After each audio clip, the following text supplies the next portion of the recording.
Gigantea Blackbird of Blackbird's Brew. Happy Wednesday and welcome to Divination Meditation, where we are going to look at a tarot card, an ogam, and a rune, compare and contrast, and see what kind of message we can get from the ether. To begin with, we have our tarot card, the Queen of Cups, representing emotional security, regal compassion, and love and kindness.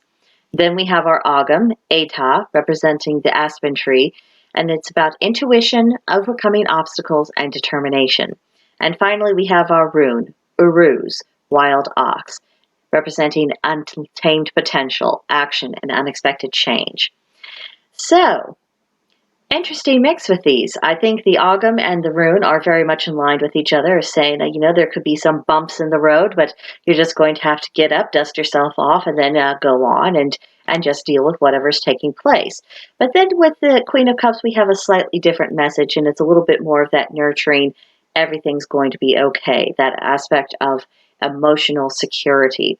And I think that is something that's worth further contemplation, that things don't have to be perfect in order for us to be okay. Things don't even necessarily have to be going our way in order for us to maintain emotional and mental stability. It really is about our will, and if we know what things are valuable to us, and if we aren't quite so dependent upon the opinions and the moods of other people. And I think that there are some people out there who they're convinced that if they have some distance between their emotions and other people's opinions, that means that they've become cold and unfeeling, or that they don't value anyone. And that really is a misunderstanding of the concept. It's simply about keeping things in their proper place. We know we have to keep our emotions in check, because if they were running rampant wild all the time, well, we'd look like those lunatics on TikTok now, wouldn't we? But by the same token, if we are so absorbed with the ideas of other people, well, we're never actually going to be making choices of our own. We'll be constantly in a futile battle trying to gain other people's approval about things that, probably isn't for them to dictate to us to begin with. So having that balance of, being willing to listen to and accept good counsel, being able to recognize good counsel when it's offered, not being ashamed to seek it out when you need to. This is all fine and good, and being able to be balanced with that without being completely dependent upon the views of another, and not being overwhelmed with what's going on inside our own heads, because let's face it, we all have days when it's pretty messy up there.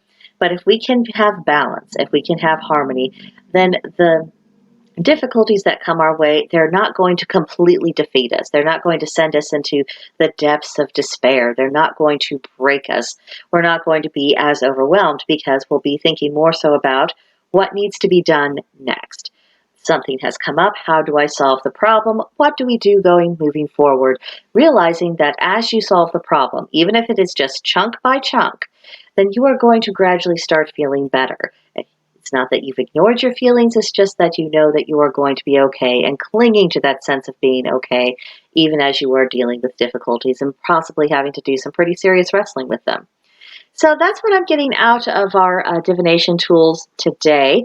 Let me know what you think. You can come see us at Blackbird's Brew on Discord. There's a link to join in the description box below, or if you would prefer, you can simply leave your thoughts in the comments section below. Either way, would love to hear from you. But I think that's it for today. I'll see you in the next one. Bye.